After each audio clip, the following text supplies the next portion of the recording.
What is going on, guys? Big Up to the 7 is here, and I am finally covering Those Who Rule. Played the game for a while, more than 20 hours now, and I just have to say it is absolutely fantastic. It is a stunning, stunning spectacle of a game. So let's just get into it, and we're gonna figure out in this video, is Those Who Rule really any good? Alright, so to get started, Those Who Rule is a brand new tactical RPG developed by Eldin Turulaja. Sorry if I completely mispronounced your name, I'm sorry if I butchered that. The game offers a few unique systems, a gorgeous art style with stunning character portraits, and even permadeath. And this game is very, very difficult. Hexed grid-based system of combat and movement, very reminiscent of Fire Emblem. This game is gonna beat you down, and you're gonna know it and you're gonna feel it. So let's just get right into it. First things first is the story. The story, I'm gonna be completely spoiler-free with it. I want everyone to experience the story for themselves, so I'm gonna give really just like a rough synopsis of it, kind of like the locations you go through and basically what's going on. So in the story, you'll take control of a group of rangers in a war-torn world. The main cast is Sliker, the leader, Marcus, who's basically the big brute Viking type, and then Ileana, the tactician. She's more like a Athena type character. And these three are tasked with impossible decisions at every corner of their journey. So you'll be traveling across tremendous different, like an insane amount of biome between castles, dungeons, caves, snowy plains, sandy deserts, lush forest, you name it, you're gonna be going through there. So as you play through the story, you'll uncover the secrets of the world and the enemies you are fighting. But not every enemy is how you pictured. Some enemies will join you, some enemies won't. You'll have the choice to destroy them or change them or not, or figure something out and then they'll join your cause.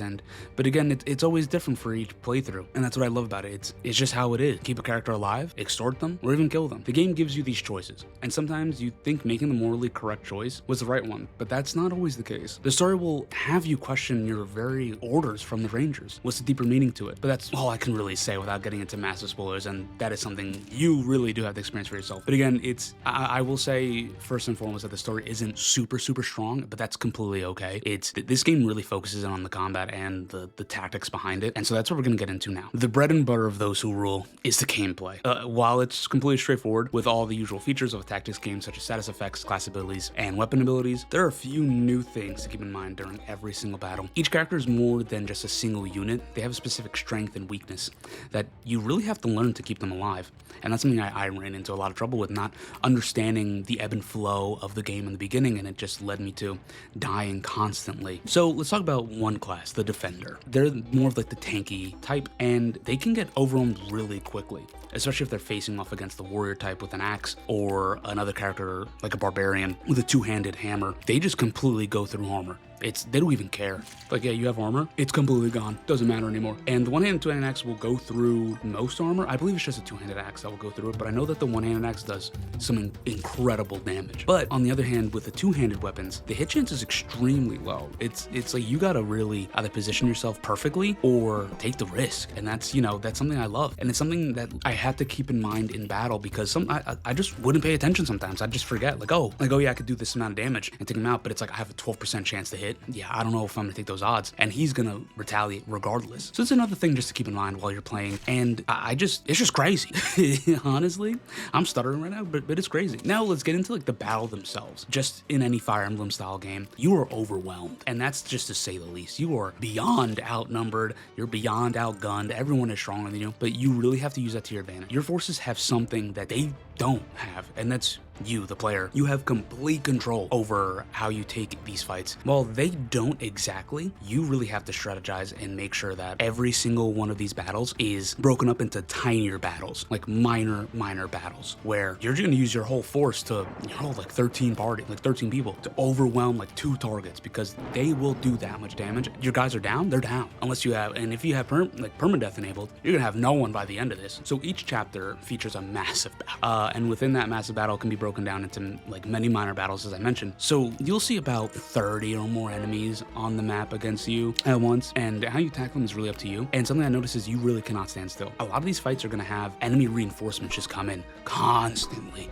and I mean they're gonna hammer you with units, and you're gonna reach a point where it's like, yeah, I can't keep up. There's no way I can keep up. So you're gonna have to like lure them into a deadly trap where your forces just overwhelm them in smaller numbers. Remember, they're all not gonna come at you at once. So if it's like 5 of them and you got 11 guys, you bet your ass can beat their ass with those 11 guys.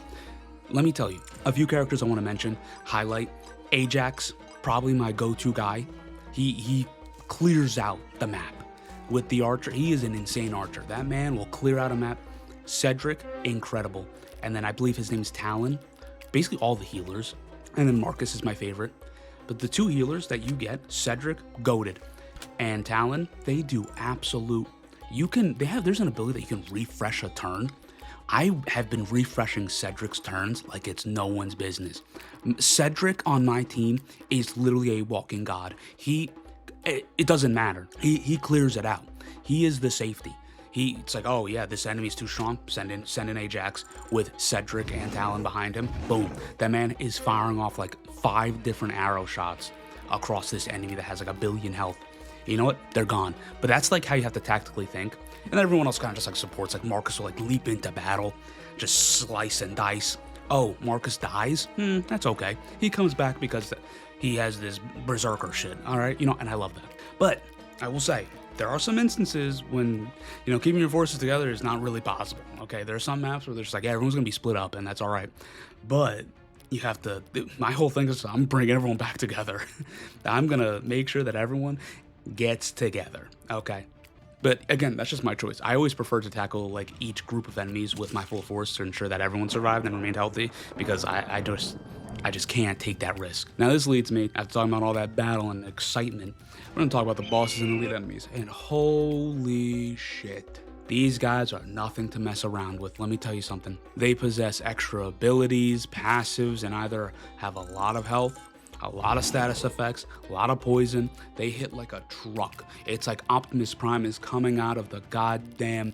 He's done transforming and he just goes into that 18-wheeler, but now it's like full-on Autobot. I'm not even making sense. That's what it is. And it literally requires a team effort to bring these guys down. It's like you're taking down Goliath at every single point. You gotta like hit them with status effects, break their shields, outmaneuver them. They're gonna retaliate 100 times to you. Like there was one mission where and like 2 bosses, 3 bosses, 4 bosses on the ship. You had to survive 7 or 10 turns. That was literally, it took me days. It took me days to get through that. I mentally did not have the fortitude to get through it, because I'm like, this is crazy. Because it's so tight, it's so cramped, it's so just jam-packed. But you know what? I did it. And that's all that matters.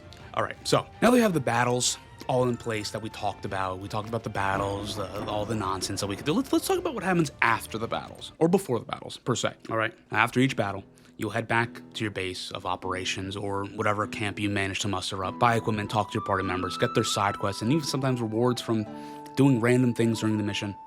I haven't even been able to make it to some of the side quests or even get like the extra chests because I'm getting swarmed. So the way the side quests are implemented into missions is really simple. Usually just asking for a specific character to deal X amount of damage, get this item, yada, yada, yada, right?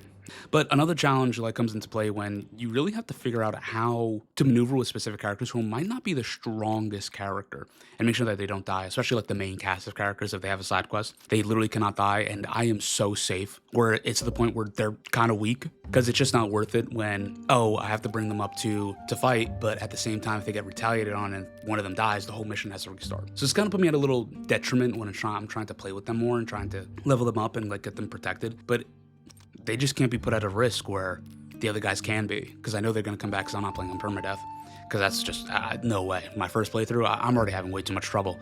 So I was like, there's no way I can have them on permadeath playing on like this difficulty. Let's get into the classes now.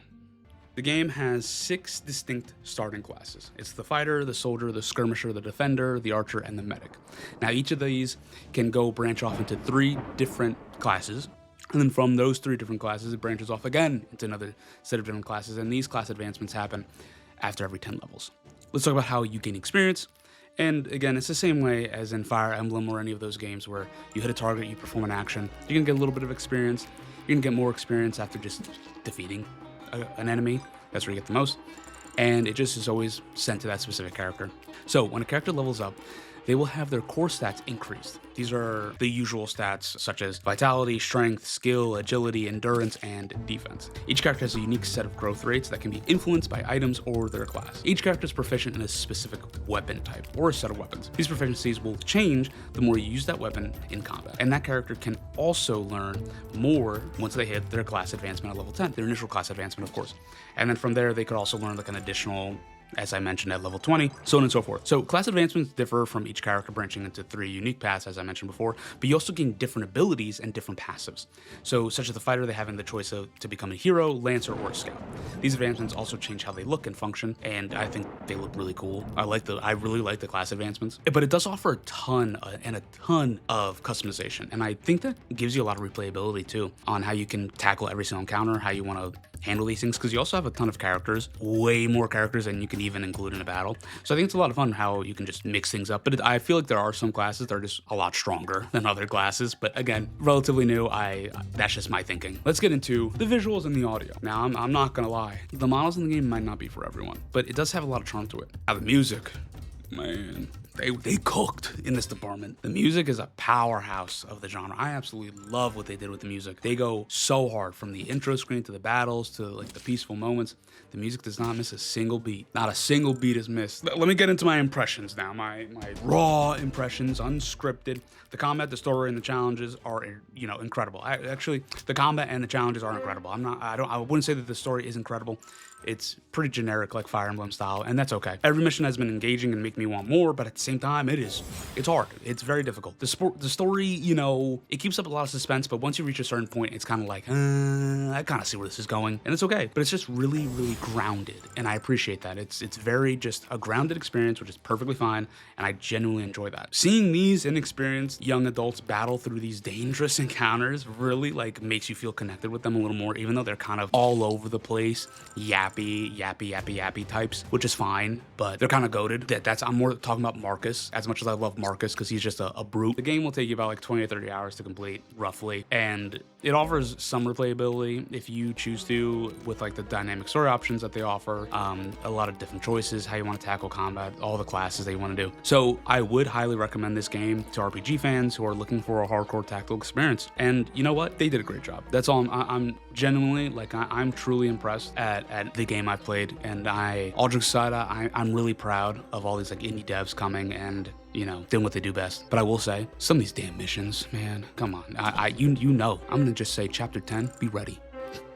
Be ready. Damn. So, is it any good? Yeah, it's pretty damn good. So that's all I have for you guys today. Thank you so much for giving me the opportunity to play this game and covering it. And you know what? I'll see you guys in the next video. Bye.